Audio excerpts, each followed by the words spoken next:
So we do have a couple of our colleagues in the room today. They may still be outside grabbing some breakfast, but please feel free to make yourself known to your account managers and relevant staff of the Chamber, or myself, obviously following the presentation today, if you'd like to find out any more information around your entitlements as your member, from your membership, etc.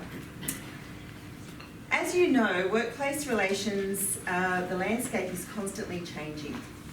It's evolving. Some of you may have recently attended the Next Gen conference last week, where it was highlighted that we now have 5 generations within our workplace, which places a greater focus on managing our people and equipping our teams to manage the diversity in thinking.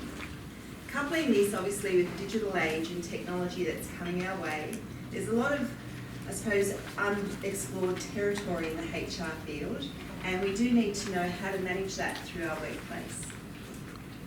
Workplace relations was also one of the hot topics and themes discussed in last night's Q&A on the ABC. Some of you may have watched it.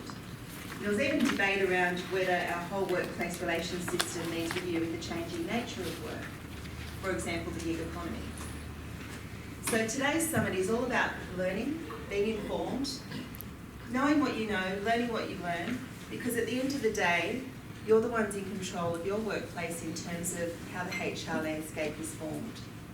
So on that note, I would like to thank our event partner today, Jain, and hope that you enjoy your summit today, and introduce John Miles to formally introduce our panellists and our guests today. Thank you. Hi everyone. My name's John Miles. I'm the CEO of Jain School of Global Management, and most of you wouldn't have heard of us. We're based out at Sydney Olympic Park, and we're a little bit different. We're quite a young school. We've only been in existence 14 years. Running of this summit, it's actually already been run in Mumbai, Singapore and Dubai. We did some research which was around integrating human and artificial intelligence and creating a resilient workforce. Now on your seat there's a copy of that research, and there was a couple of very interesting little stats that came from this. And 75% of the recipients said there was a high sense of urgency to adopt digital technologies. Couple this with 85% of recipients saying adopting digital transformation is crucial to their organisations. Makes it, for me, something to listening to the panel today, it's going to be fascinating. So that leads me to introduce our facilitator today, and Greg Tanner, who's the principal of Tanner Partners Limited. And Greg, Tanner Partners is a boutique executive search, but they specialise in customer experience, big data, robotics and artificial intelligence.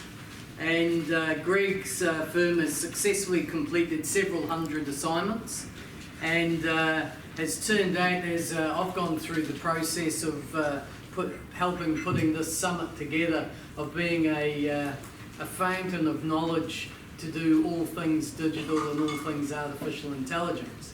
So I hope you enjoy today. There's a couple of little things on the seats from us about data analytics and about our brand new product, Decide Business Simulations, and we'd love to chat to you about it later, but I'll now pass on to Greg and get to all the bits that you want to hear. Thank you.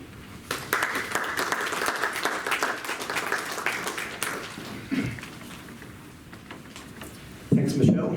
Thanks, John. Thanks to Jain Global Management and New South Wales Business Chamber. I was very excited to be part of this topic today because, can you hear me okay? Is that okay? Because I can't think of a bigger topic. There's no bigger elephant in the room than integrating artificial and human intelligence. This whole people in what everyone's now agreed is the 4th Industrial Revolution. What distinguishes this revolution from the predecessors, however, because personally I don't know how many inferences can be drawn from previous revolutions, because the pace and the urgency of this is unforeseen, because now that we're fully digitised, everything happens so quickly. So hence why we're very privileged to have some great speakers and panellists, international class, I would argue, speakers and panellists who have been sitting on top of very large, complex operations. Because how do you turn around the Queen Mary? It's hard enough as an individual, but how do you turn around a large, complex organisation with legacy infrastructure, people, processes, culture? How do you do that? And we've got some experts here who've navigated that path very successfully. So the format for today. Oh, sure. Thank you. I will point out that also with the speakers and the panellists, we've deliberately got a cross-section. We've got representation from systems integration, vendors, consultancies, business process outsourcers, and end users. So there's no bias. We'll try and eradicate any bias, and as we go through it, to give you a 360-degree perspective on what's going on. We divided today's summit into two streams. First stream will be the technology stream. What are the technologies that are impacting? What do they look like? Where are they being implemented? And we're lucky enough to have some very broad-based APAC regional perspective on that. The second stream is the people stream. And we've got a really good cross-section of people from the end-user side of the fence, see how they're grappling with implementing digital transformation into their organisations. Every panellist and every speaker has agreed to commit. I'm going to ask them all the question. What is their percentage impact on net jobs gain or loss over the next 10 years? So by 2028, what's going to be the percentage impact? Now, it's a crystal ball prediction, but it should give you some insights into their way of thinking. So, enough from me. Let's move on to the experts. Our first keynote address is heading the technology stream, is Deepak Nangia. He's Corporate Vice President and Chief Customer Officer for Capgemini, Asia Pacific and Middle East. Deepak was CEO for ANZ for Satyam Australia for several years before taking on CEO roles within Capgemini, firstly for Southeast Asia and then adding ANZ to his remit. Deepak was again promoted in 2016 to become a member of the Capgemini Asia Pacific and Middle East Corporate Management Board, where he's responsible for clients and markets across the region. In addition, he leads 5 strategic initiatives for the Capgemini Group in the region across digital, cloud, and strategic account management. Capgemini, as you probably all know, is a global leader in consulting, technology, and digital transformation at the forefront of innovation to address the entire breadth of client imperatives in the evolving world of cloud and digital platforms. It's a multicultural company of 200,000 team members in over 40 countries. So please make Deepak welcome to the stage.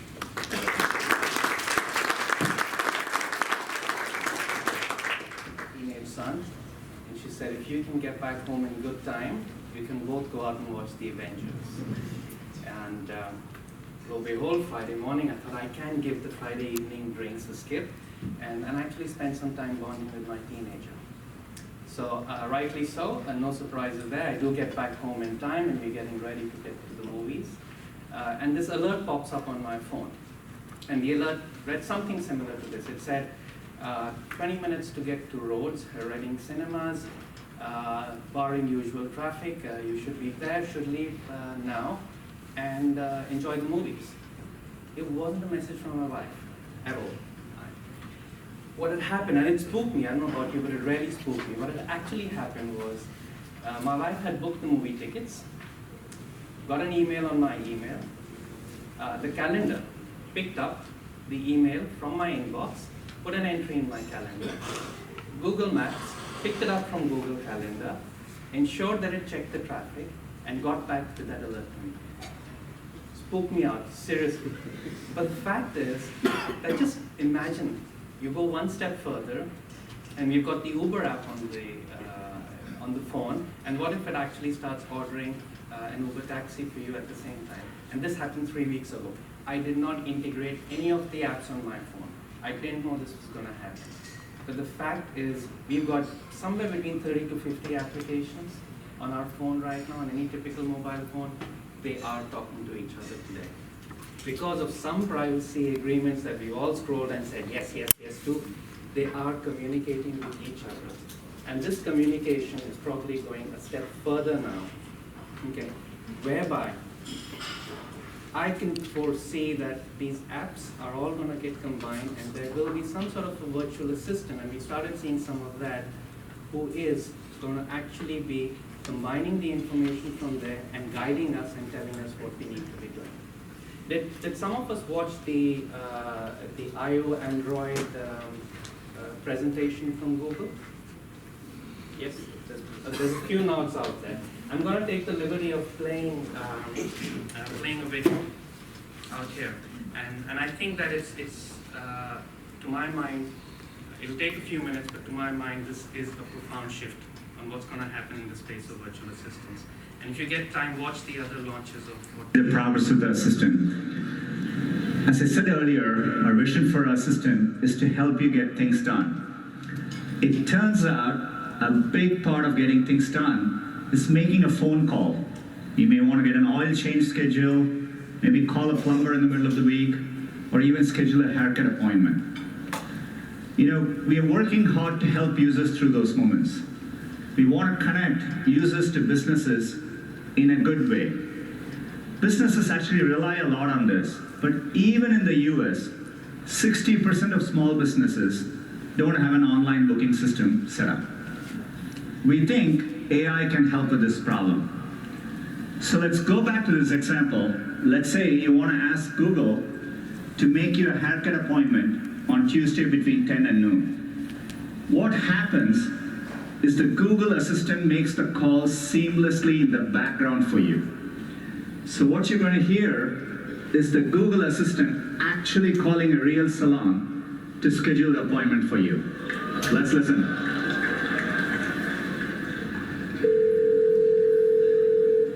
So how can I help you?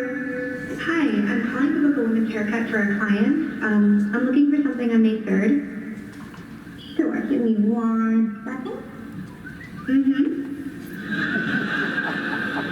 Sure, what time are you looking for around? At 12 p.m. We do not have a 12 p.m. available. The closest we have to that is a 1:15. Do you have anything between 10 a.m. and 12 p.m.? Depending on what service she would like. What service is she looking for? Just a woman's haircut for now? Okay, we have at 10 o'clock. 10 a.m. is fine. Okay, what's your first name? The first name is Lisa. Okay, perfect. So I will see Lisa at 10 o'clock on May 3rd. Okay, great. Thanks, great. Have a great day. Bye.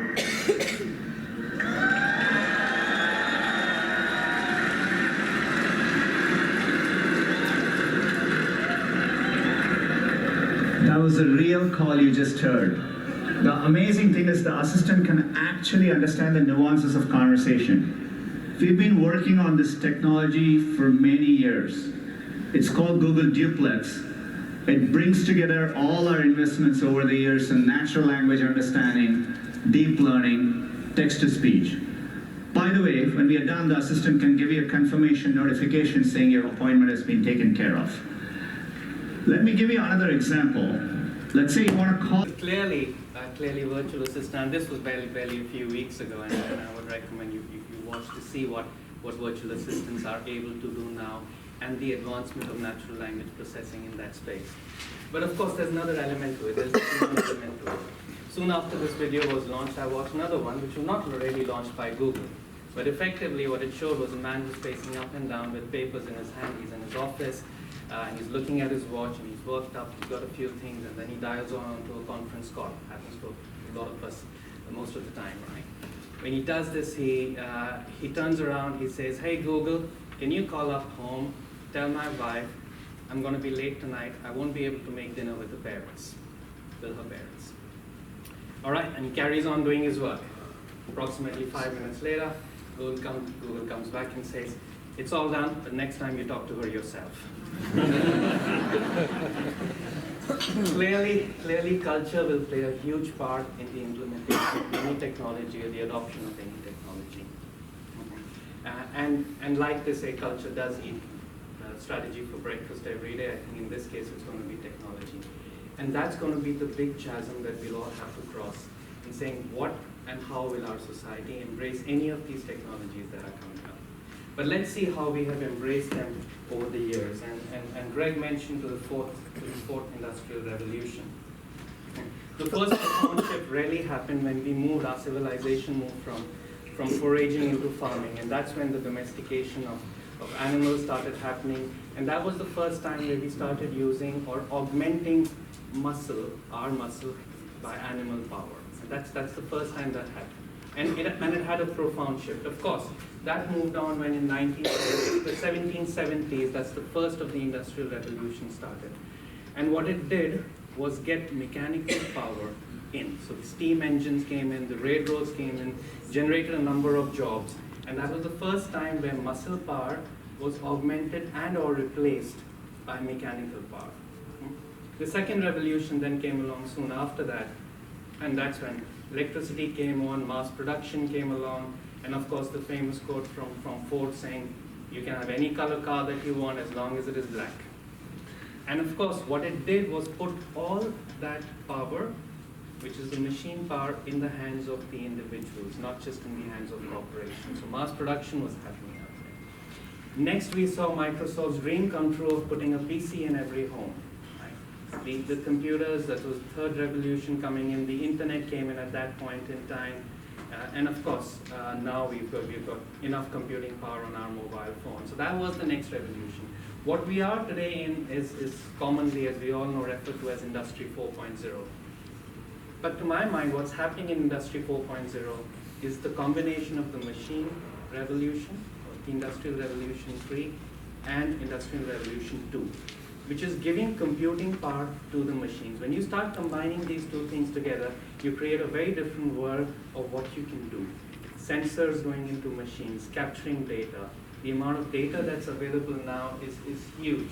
We talk about pervasive sensing, we talk about data analytics happening, and all of this is happening in the last few years, which gives birth to what is often known as artificial intelligence, the capability to do that, the robotics, 3D printing, etc. And some of these technologies are clearly going to make a profound shift for us. Top organizations in the 1990s, right? And look at the top organizations as they stand today. That comes from Fortune. A few observations. There isn't a single organization which was a top 10 in the world in 1990 that exists today. Observation number 2. 6 of the top 10 companies out here in 2018 are technology companies. The third aspect that I like to highlight is 5 of those were probably non-existent or almost equal to being non-existent 10 years ago. That's the profound shift that's happening in our economy because of Industry 4.0. The other thing that we need to be watchful of is the top 3 companies in that list had a market capitalization of 36 billion. And they employed 2.1 million people. That was just the top 3 companies out there.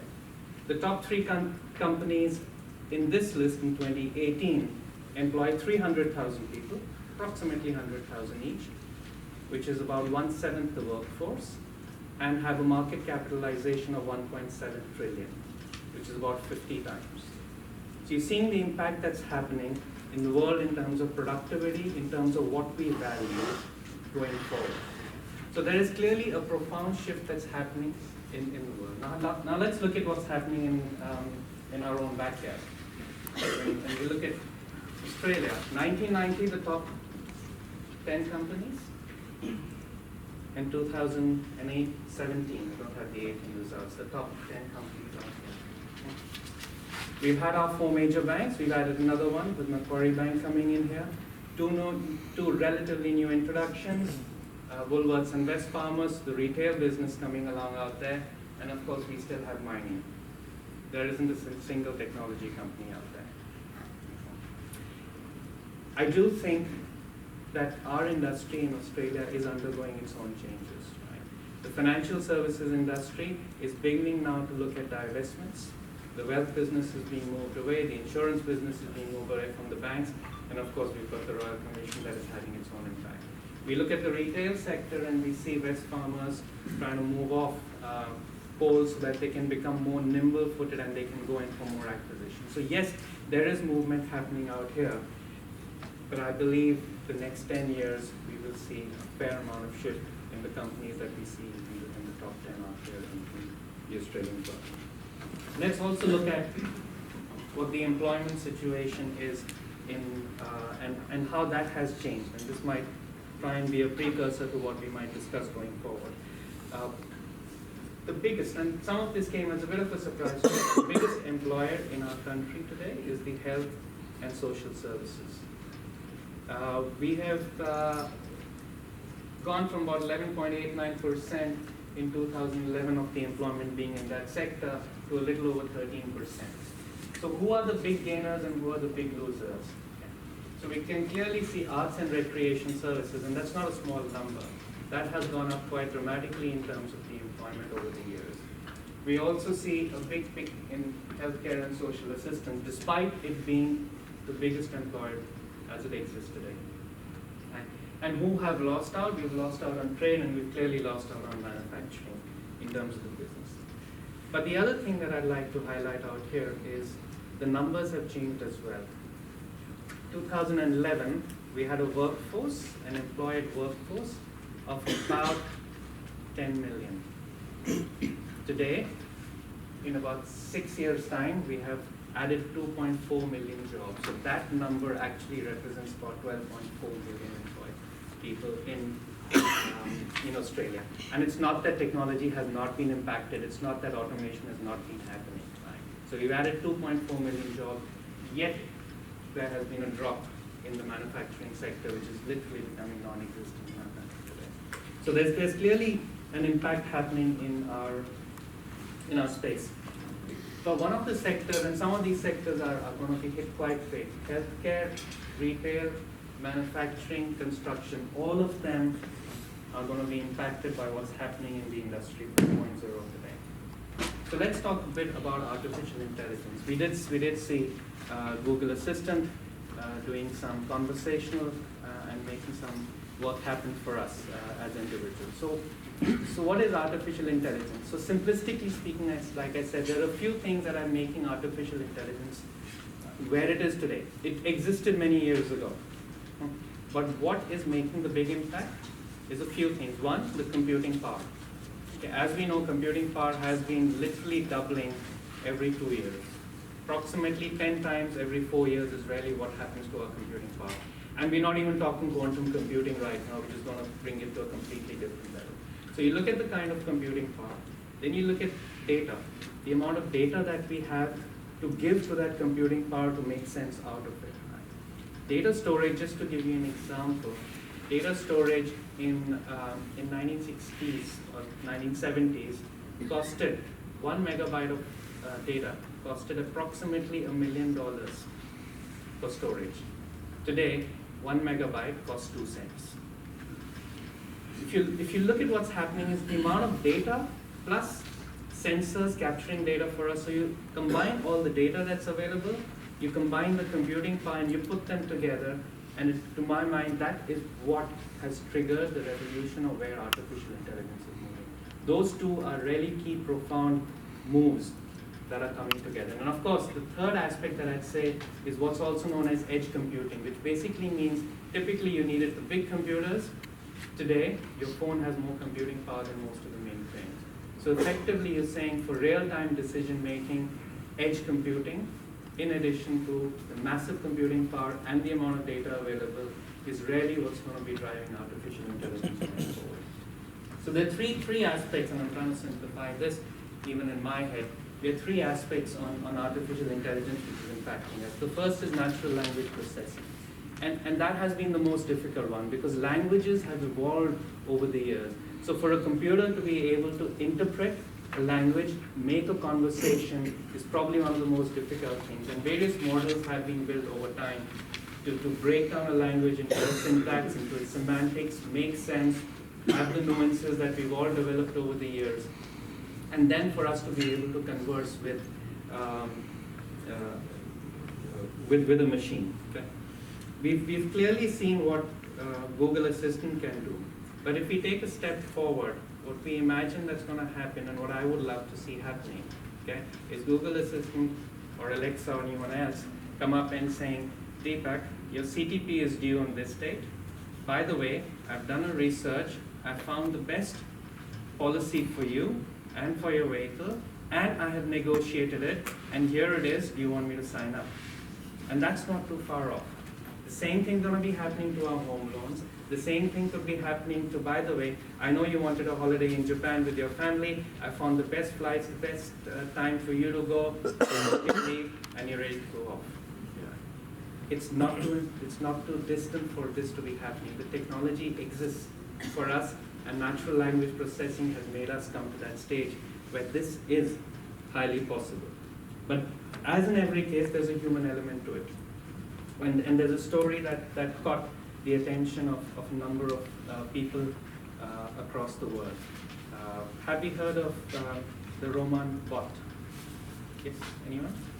There's a few nods out there, and I'll just bear with me while I run through this quickly. A lady called Kyura from Russia, a very dear friend of hers, Roman, and they got along extremely well. They exchanged a number of messages. They even had a startup together, after which they had their own startup. Kyura even today has her own startup in San Francisco called Luca. The startup is really an artificial intelligence company. However, on the personal front, what happened was that Roman's business did not do that well, and he was going through a tough time. So he went back to Moscow. Okay? In Moscow, unfortunately, an accident happened, and Roman did not survive the accident. So because he did not survive the accident, obviously it was, Kyura was very shaken up because she lost a dear friend with whom she used to exchange a number of messages literally every hour, okay, to understand each other and to communicate with each other. Roman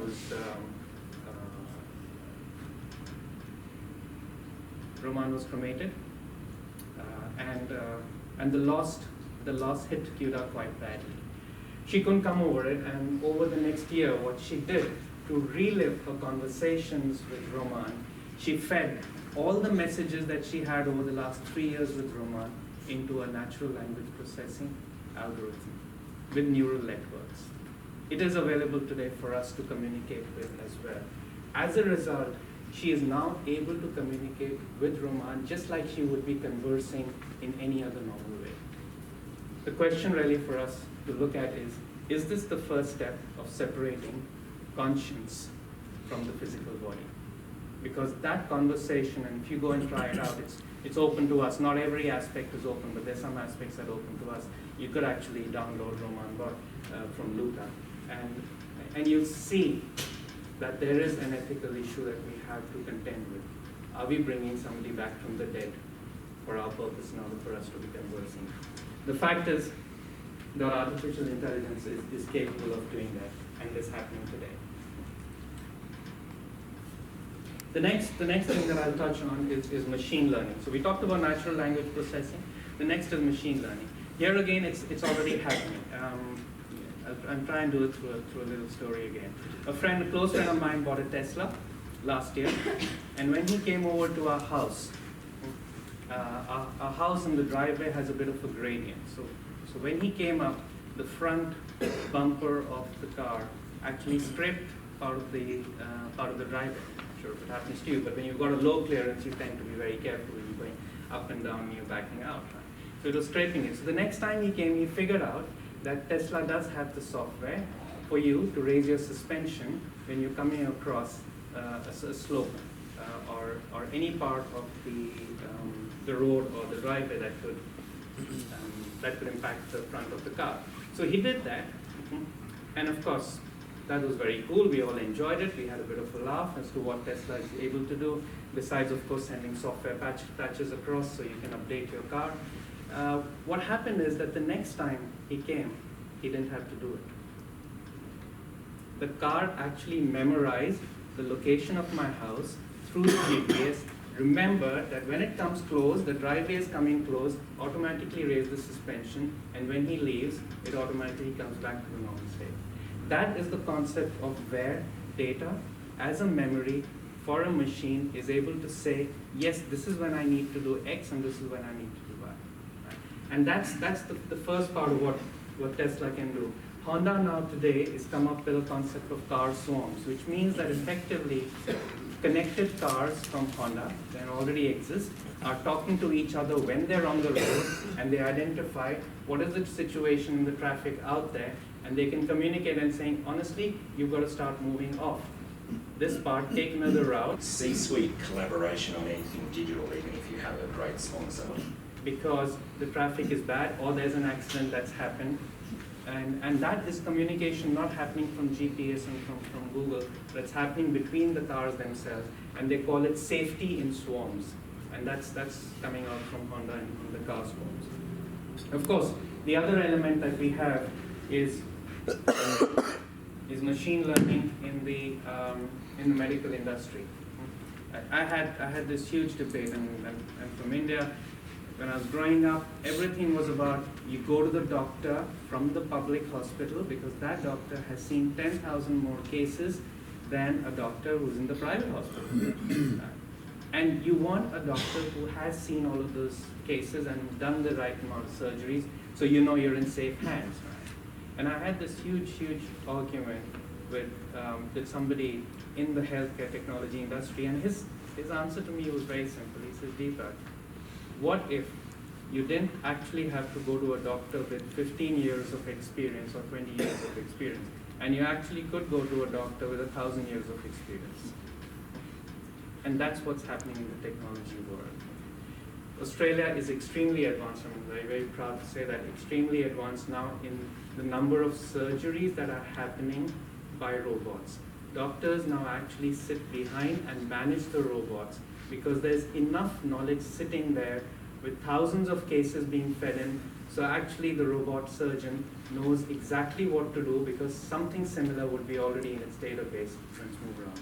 Besides, of course, the basics, which mean managing the cameras, image scanning, etc., which is far more better with robots because of steady arms and hands. So the healthcare industry itself is undergoing a fair amount of change. Okay. How many of us recognize that? Yes. I don't know about you, but this was the weekend, and we had a ride at a friend's place, right? And we had a ride, one, because we weren't even listening to what was the commentary going on. It was the wedding, it was Saturday night, and we were all focused on who's that celebrity, who came along there, do you recognize that person? Oh, why is she inside the chapel and that one not inside the chapel? Oh, XYZ didn't get invited, who's with George Clooney, whatever. We were having a blast out there. And it was really a show of knowledge as to who knew who's who. It was great for us to do it amongst friends, but what if you're a news presenter? Just imagine trying to keep track of the 300 plus or whatever number of celebrities who came in and try and tell your audience what it is. This was the first time that Sky Channel actually helped their news presenters with something called Amazon Recognition. So effectively, it's a software, and we could use it as well, and that's what it does. Basically, the moment the person is walking in, you're able to quickly see through image and facial recognition who the person is, bring up their information, and pop it right up there. And that's, again, available to us. This is all open source. It is happening now, and that's how the royal wedding was reported. Talking about reporting, I won't go into the security check aspect, but talking about reporting, in the last few years, what's also started happening is when we read an article in the papers, I can bet we won't know whether a journalist has written it or a robot. The Rio Olympics, reported by Heliograph, the robot journalist for Washington Post. The US election, that's an article right out of there, and that is Heliograph. And the number of robo-journalists out there are increasing. In the US today, about 30% of the articles are being written already by robo-journalists. Look at the impact that's going to have on the journalism and on the media industry. And we've also seen what's happening in our own country in terms of the impact. Of course, I don't think we will have a perfect solution when the US president starts calling Heliograph for putting up fake news, and we really don't know how that's going to happen. But clearly, the technology is there, and we're already seeing articles happening. I'll move on to one more aspect, and which is 3D printing. The one thing that I'd like to share about 3D printing is the huge difference it has in concept from traditional manufacturing. So today when manufacturing and construction happens, how does it happen? It happens by a concept whereby you take large pieces of material and you cut them into shape. So I want a table, I'm going to get a large piece of timber or marble, and I'm going to cut it into shape that I want. Right? Similarly, I want my windows, big piece of glass, cut it into shape. I want to have my car, sheet metal, or whatever other material that we use, cut it into shape. The rest of it is waste, scrap, whichever we want to put it. The industry has typically about 30 to 40% worth of wastage happening because we're taking big materials, and that's how we're doing manufacturing. And we're cutting off parts from the big pieces. 3D printing, as the name suggests, is exactly the opposite. We build layer by layer, which effectively means there is no large piece from which we are cutting, and henceforth 3D printing has zero material wastage. Look at the impact that the industry is going to have in that world when 3D printing effectively removes somewhere between 30 to 40% of the waste, and there is no scrap that's created. And that's the impact, the first aspect of what it does in the manufacturing industry. We've obviously seen enough videos to show that a house was printed in 2 days or something like that. Right? We've got enough of those, but the profound impact, according to me, is going to be the savings that you get purely because the concept of manufacturing is extremely different. And of course, we're not too far away. There's a lab in Chicago that is already working on building a beating heart or 3D printing a beating heart. Today, the heart does operate, but it doesn't last more than 30 minutes. But that technology is going to get us there. I'm not going to spend a lot of time on gene editing, but clearly a number of advances on gene editing, which amongst other things is going to do a couple of things. One, we could have designer babies, so talk about skills of the future. You could decide whether you want your child to be a sports person or to be a philosopher or to be a scientist, because you could actually be editing genes before the babies are born. That's one aspect of it. The other aspect, of course, is gene editing can actually stop aging, because we understand what are the genes that actually causes aging. We're probably not more than 15 to 20 years away where we can actually have the concept of deciding whether we want to age or we don't want to age. What does that do to employment? What does that do to work relations? All right, I've got the signal. I'm going to close this out very quickly. So where and when is this technology going to come across? I'm going to leave that slide up for a second so you can glance through it and I can make that available. But the important aspect is I'm sure AMP would have loved the last one.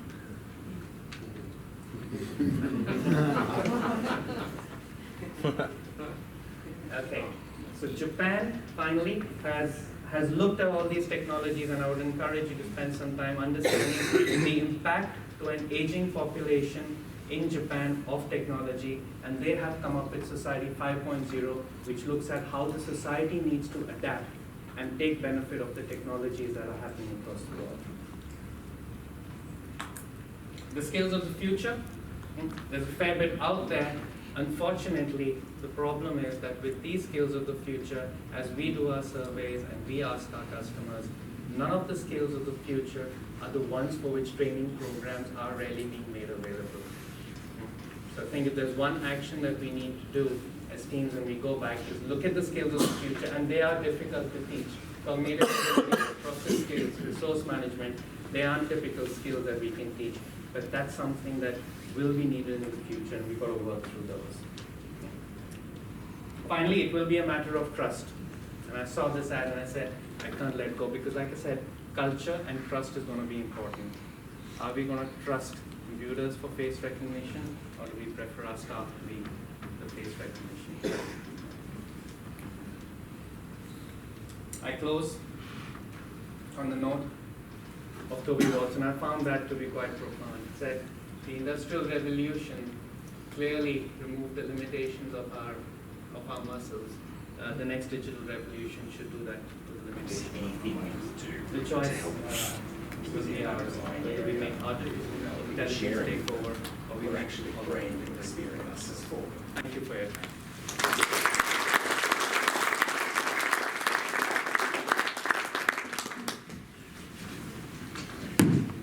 Thanks, Deepak.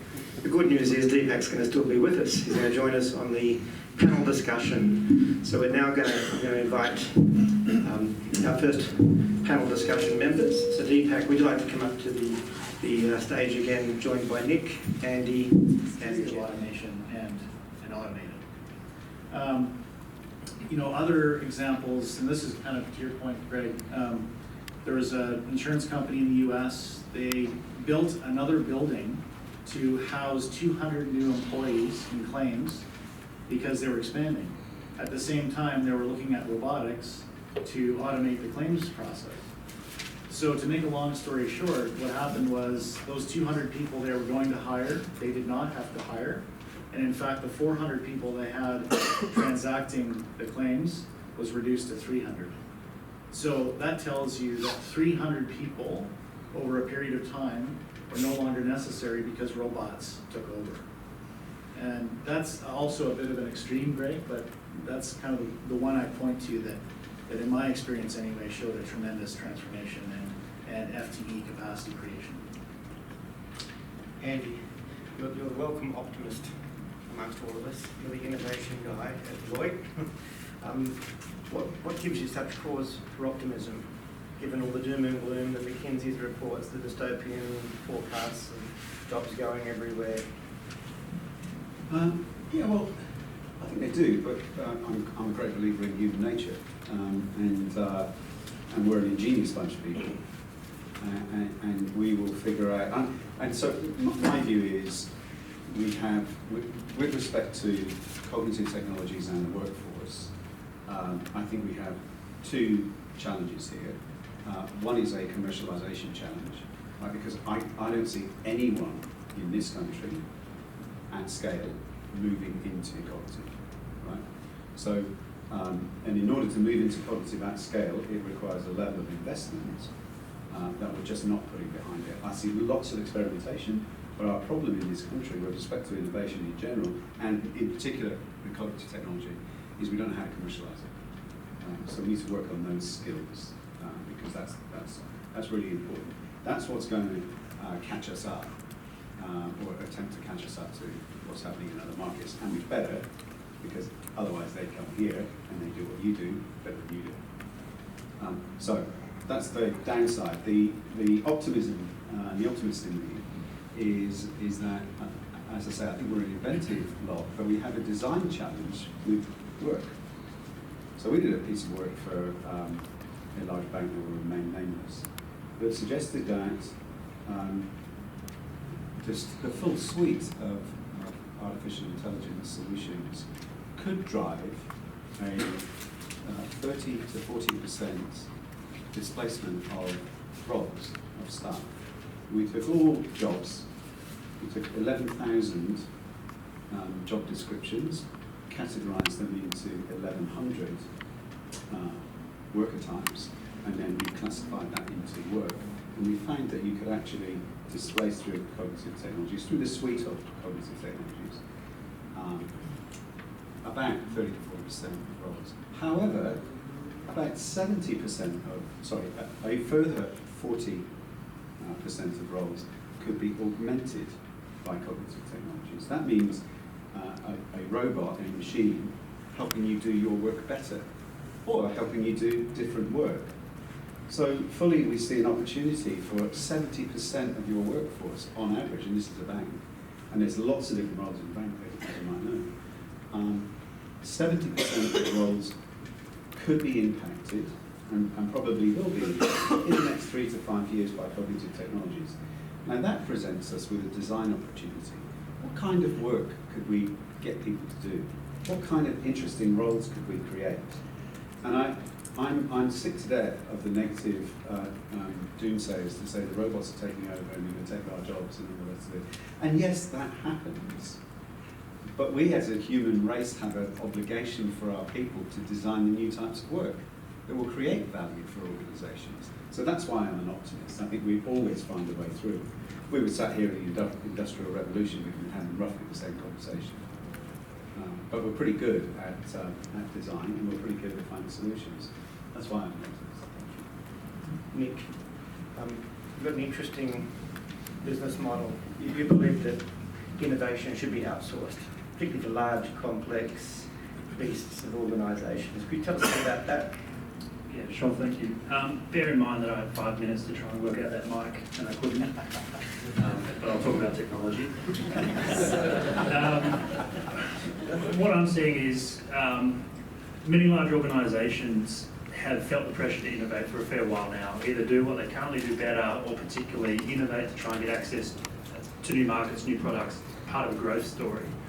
So they've felt this pressure for a while, and they've been through multiple rounds now of internal innovation, and they're realising that internal innovation is very difficult for all sorts of reasons, including cultural and the people that you have. I think it's important to realise that there is very much a difference between an entrepreneur and typically the people that you find in large corporates. But there's many other reasons.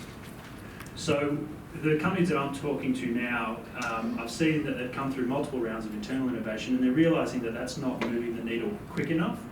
And so they're now realising that actually a well-rounded corporate innovation policy is as much about harnessing good things external to you as it is about internal innovation. But that's really interesting because what that means is organisations are having to turn from very secure, inward-looking organisations, where predominantly HR is about managing, obviously, your own people. All of a sudden, they're having to turn into still very secure, very cyber-secure organisations, but also at the same time being quite porous. How can you open yourself up so that you're better able to interact with the many great things, the many great smart people that are outside of your organisation, and then find a way to leverage them with your strengths? And in fact, that's actually quite a significant challenge, because when I look at the corporates that we work with, they're not really set up for that. They're not very good at interacting with things external and bringing them in. So it's actually a new capability. And I actually think HR very much has a role to play here, because at the end of the day, it's still people. They might not be necessarily on your payroll, but it's going to become absolutely critical to be able to engage with these external startups that may come in and work and collaborate with you. And I think it's going to be very important to see them as part of your team, because certainly I think the recipe going forward for many large organisations when it comes to innovation is going to be looking external as much as you are looking internal. Nick, we spoke about the demographic of who's behind the startup. There's no longer 19-year-olds with pimples, is that right? Can you expand on that? No, it's not 19-year-old geeks in garages. It's not about apps. If I look at most of the startups I see, and particularly the successful ones, they're 40-year-old men and women who have come from corporate, and they intimately understand an industry, they see an opportunity, and they go out and they're able to have a good chance at executing on that. So it's not teenagers in garages anymore. Actually, it's people such as yourself. I'd now like to give the audience some time to start thinking about questions. We're going to open up about 10, maybe 12 minutes. Before I do that, I'm going to ask you, I'm going to put you all to the sword now and give me that percentage figure of net impact on jobs.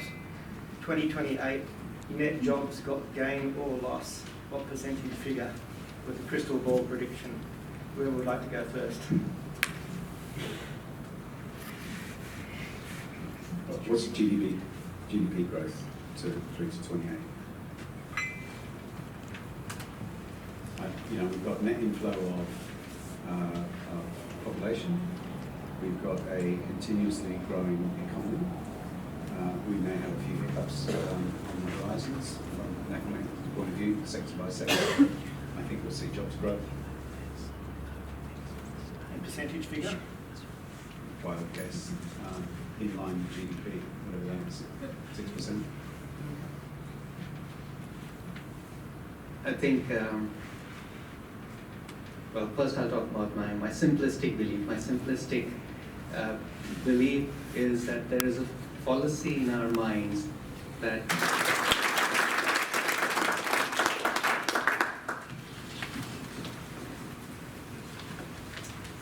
So that's the first part of today.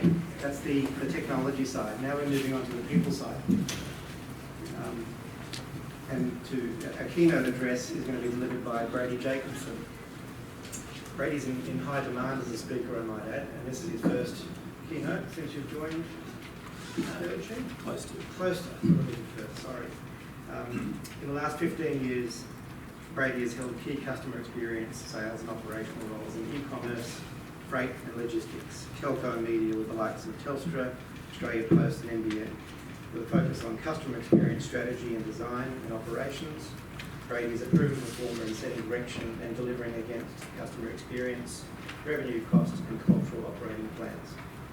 Brady's digital transformation remits sit at the very junction of human and artificial intelligence, and his perspective on the impact of technology on the HR landscape and the future of work will undoubtedly prompt healthy debate as he joins the panel after delivering his keynote. Could you please make Brady welcome? A large business where they wanted to take on a digital transformation journey, either by design or through necessity. And as a result of that, have been able to work with amazing leadership groups, amazing partners of organisations, but most satisfyingly work with the people within the organisation to see and help them navigate what can be quite a disruptive set of events or journey for that business. And so what I thought I would do is share with you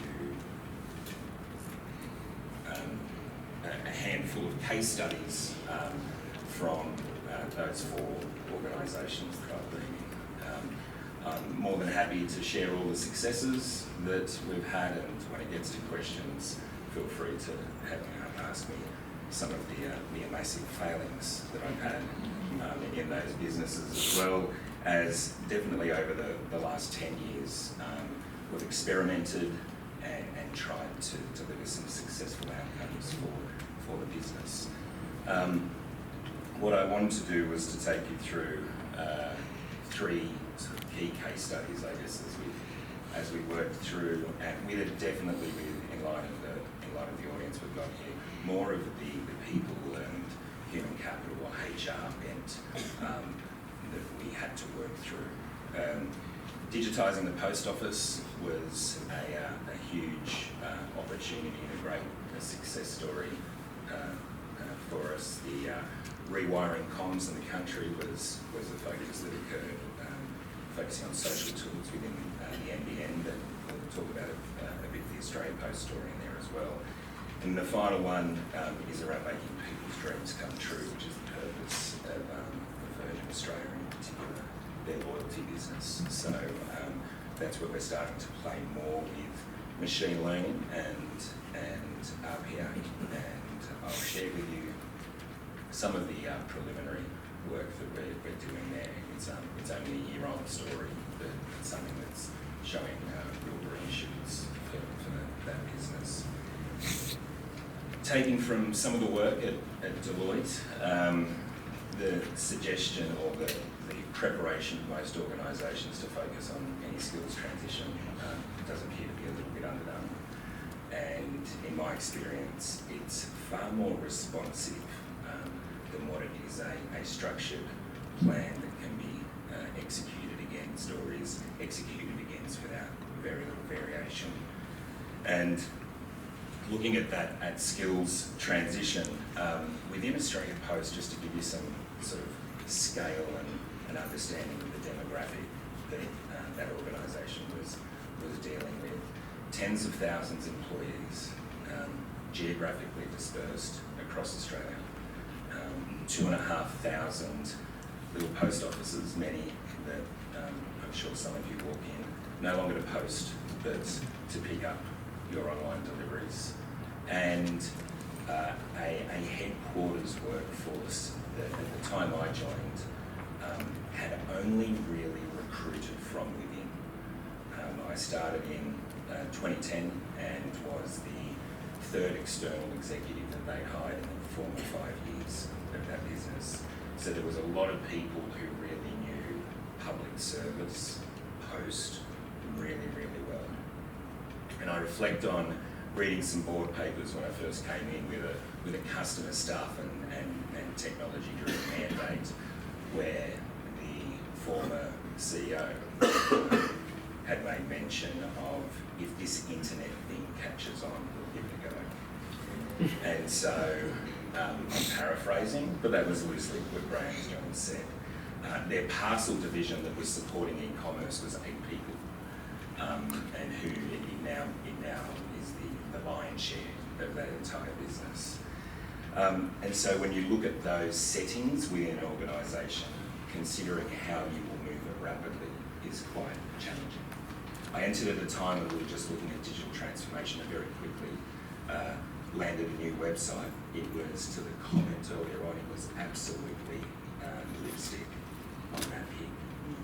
Okay, so it looked great and they were building the underlying infrastructure there. Within about 6 months, we were able to join the app wave, and that app wave, I lost a bottle of champagne on that, where we were actually, people said, well, how many people we get downloading? I was new to the business, had no understanding really of this amazing trust factor that existed with Australia Post and the huge engagement it had with the community. I was a guy who lived in the suburbs and rarely engaged with Australia Post. That app became the #1 downloaded app for, I guess you'd say, community or business tools, and remained there for a further 5 years. So those things were happening, but for the staff underneath, they were really feeling like it was being done to them and not actually occurring with their engagement at all. So a handful of the things that we worked through was very quickly to share with them the huge benefit that was going to come from digital within their day-to-day work. So many of the organisation's workforce were really maintaining that tradition of engaging with people over the counter or over the door threshold, and actually thinking that it was all about face-to-face, and we had to. So we went through a complete reskilling of the office-based workforce that existed within Australia Post, and set a long roadmap for the people who worked within stores that they soon would be dealing over screens rather than over the counter. We, as part of that reskilling process, we also changed the type of people we were bringing into the organisation. There was next to no digital acumen within the organisation at the time. Thank you so much. And so, as a result of changing the people coming into the organisation, we were increasing the capability for the existing and actually changing what you call the DNA of the organisation was with digital natives, and also commonly used term digital natives, but also people who had an understanding of e-commerce and equally the contemporary tools of the trade that weren't being seen. One of my reflections of walking into one of the offices that Australia Post had was there was a pallet in the corner of a standard office building with those archive boxes. You probably remember them or know them. Those archive boxes, and I asked what they were, and they said, oh, they're of course, Brady, they're PM26s. Of course, how did I not know that wonderful acronym? And these forms were a gorgeous colour of jade. I'll never forget it. And this was the correspondence that was coming in from Australia Post offices that would arrive by mail and have customer complaints and compensation coming in with no form of digitisation in that process. And these people were used to grabbing a bit of paper, inspecting it, and then actually responding back to customers via a letter and sending it out. Anything to keep the gorgeous letter alive.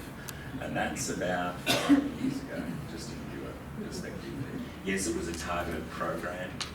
The success measures that I looked at with Australia Post is, as large-scale tech was being thrust upon them, what was nice was I reflect on an amazing woman by the name of Lois, who was a 60-year-old lady who'd grown up in Australia Post at one point in time, was behind a counter in a mail room, and she was able to remain employed in the organisation because we helped her get there. And actually, for the last chapter I saw of her career, she was one of the amazing social media team that respond to the community on our Twitter account, on the Australia Post Twitter account, and she was as savvy as the 19-year-old pierced and highly tattooed staff member who you would naturally think employment records of employees. I think there are lots of elements of what has historically been work done by HR that will cease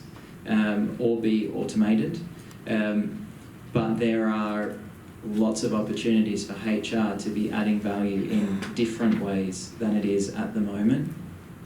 My biggest concern is how do we get our new HR practitioners from a theoretical education at a tertiary institution, for example, to the point where I see a lot of people 5 years into their career who've gone through answering questions on policy and helping with HR transactions and dealing with some sort of more straightforward employment kind of conflicts to build their coaching skills. How do we get them from one to the other if that work in the middle isn't automated?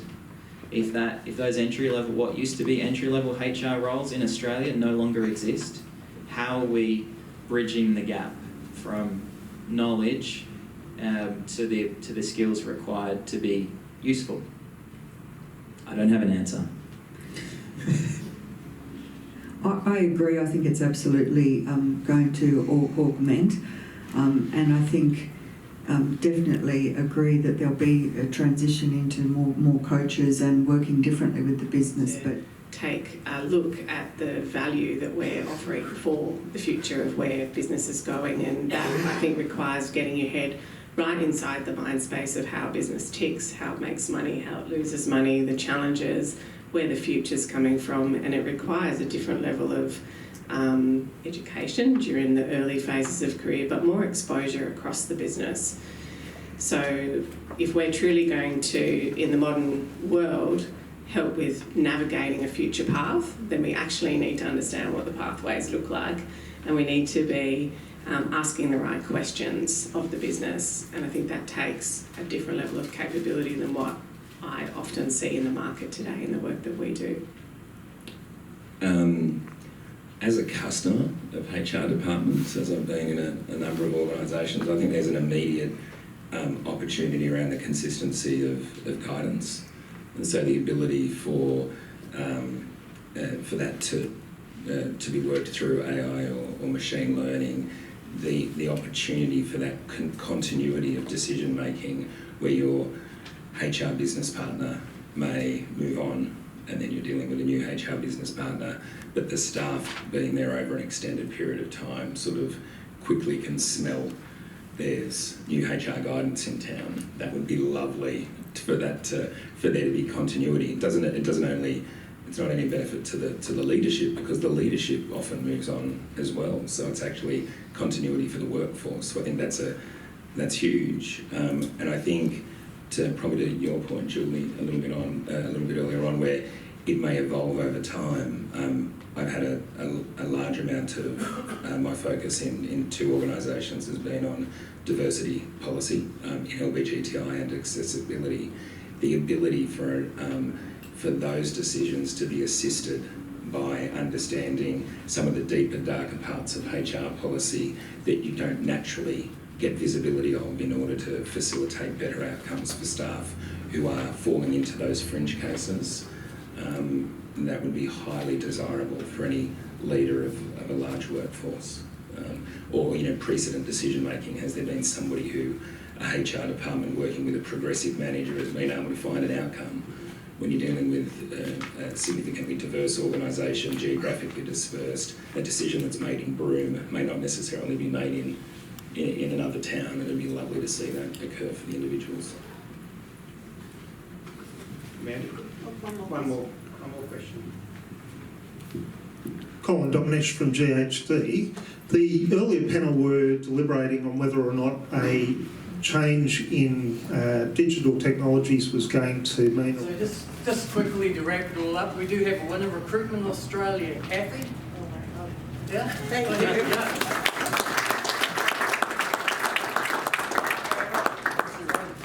Absolutely two awesome speakers and awesome panels, and the insights, I think, which coming out of there have just been fantastic.